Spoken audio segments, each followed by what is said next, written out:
আসসালামু আলাইকুম। আমার আপু ভাইয়ারা কেমন আছেন সবাই? আজকে আপনাদের জন্য একটা ডাবের রেসিপি নিয়ে আসছি। ডাবের ফুটিং।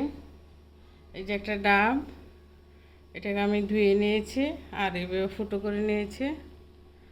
এটার ভিতরে পানিটা আমি এখন ঢালবো।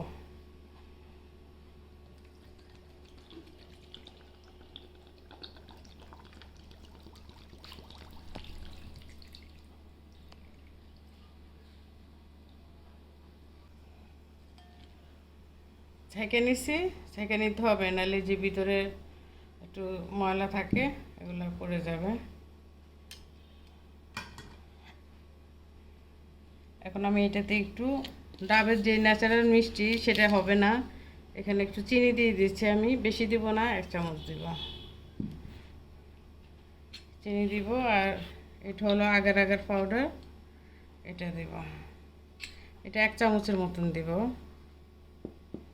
এখান থেকে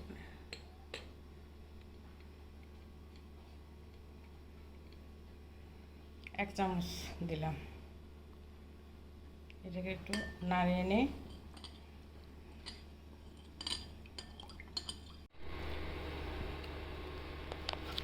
এই পাতিলটায় জেলিটা করব। আমি এই ডাবের পানিটা দিয়ে দিচ্ছি এখানে।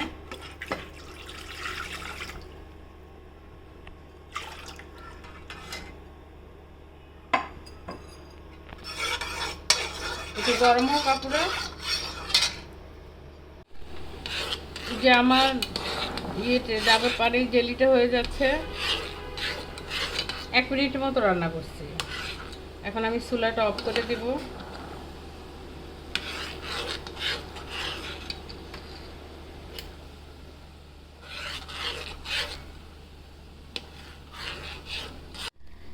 এরকম একটা বাটিতে এটাকে দিব। আমি ঢেলে দিচ্ছি এটাতে। বিসমিল্লাহ।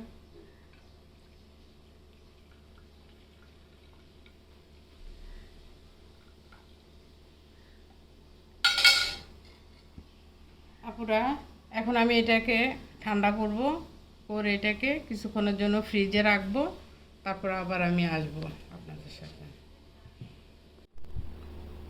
আপুরা, ডাবটাকে আমি কেটে নিয়েছি। এই যে শ্বাসটা ভিতরে, এটাকে কি বলে? নরম নারকেল শ্বাস যেটা একটা হলো, এটা দিয়ে আমি এটাকে একটু এভাবে এভাবে, এই যে এরকম হবে, লম্বা লম্বা করে একটু কেটে নিই।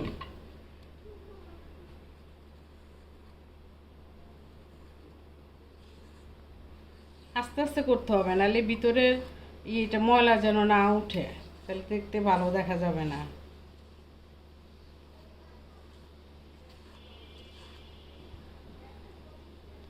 এই যে এরকম।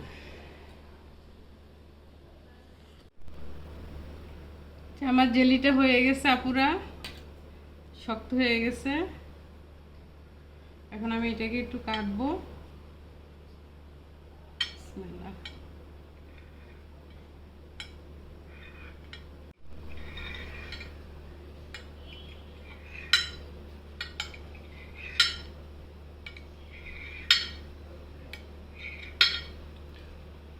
কাটা শেষ। বিসমিল্লাহ।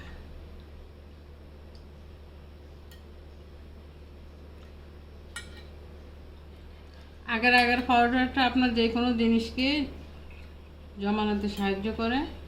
আর ওইটা আপনার আগার আগার পাউডারটা গরম কোনো কিছুতে দেওয়া যাবে না, ঠান্ডা হলে তারপর দেওয়া যাবে। এটা কাটা শেষ, এটা আমি এক সাইডে রেখে দিই। এখানে আমি আধা আধা কেজি দুধ নিয়েছি, এটাকে উতলে ঠান্ডা করে নিয়েছি। এখন আমি একটু চিনি দিব। মিষ্টিটা আপনি যেরকম খাবেন সেরকম দিবেন। হ্যাঁ, আমি অল্প দিচ্ছি, যেরকম খাবো সেরকম দিচ্ছি।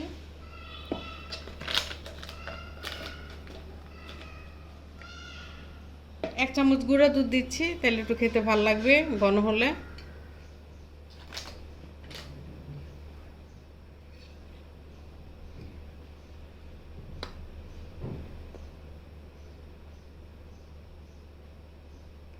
আগার আগার পাউডার 1 চামচ দিচ্ছি।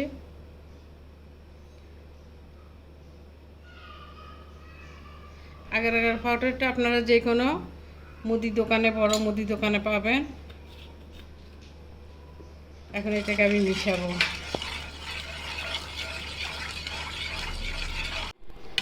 যা পুরা দুধটা হয়ে গেছে, এবার আমি চুলাটা অফ করে দিলাম।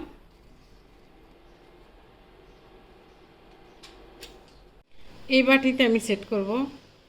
আপনি যে কোনো বাটিতে সেট করতে পারেন, কোনো সমস্যা নাই, যেটাতে করবেন সেটাতেই হবে। এটা আমি জেলিগুলো দিয়ে দিচ্ছি।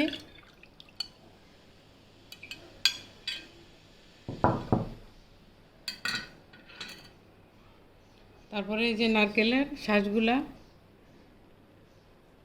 এভাবে দিয়ে দিব।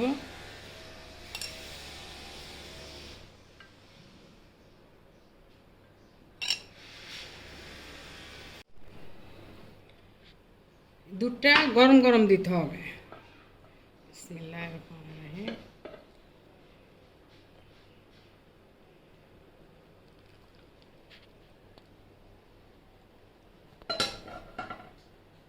এবার একটু এভাবে মিশিয়ে দিই।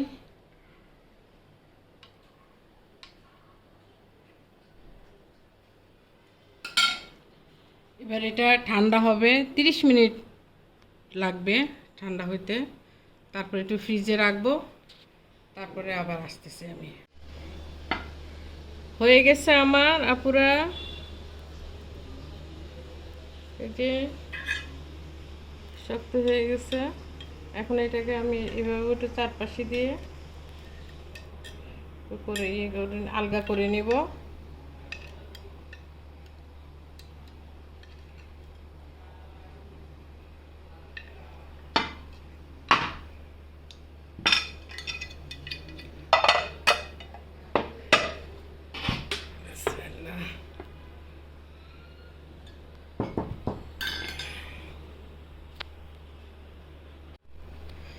ওই ভিতরের পিঠটা রাখবো, সেই জন্য আবার এভাবে উঠে দিচ্ছি।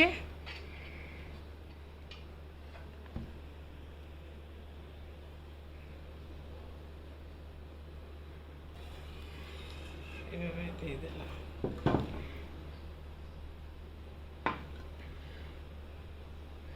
আপুরা আপনারা যখন বানাবেন আগার আগার পাউডারটা আরেকটু বেশি দিবেন, 1.5 চামচ করে দিবেন, তাহলে ঠিক হবে।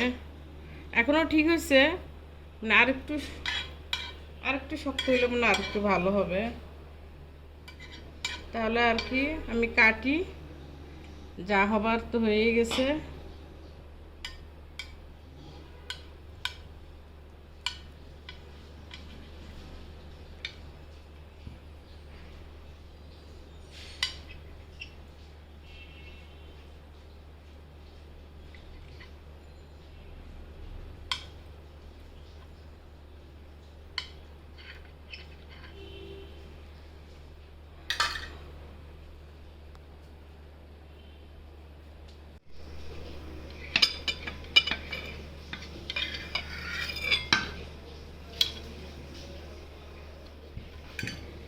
এই যে অনেক সুন্দর হয়েছে আপুরা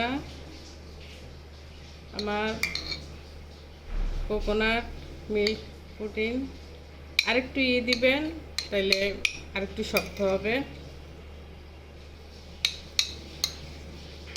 ভালোই হয়েছে, আমি একটু খেয়ে দেখি।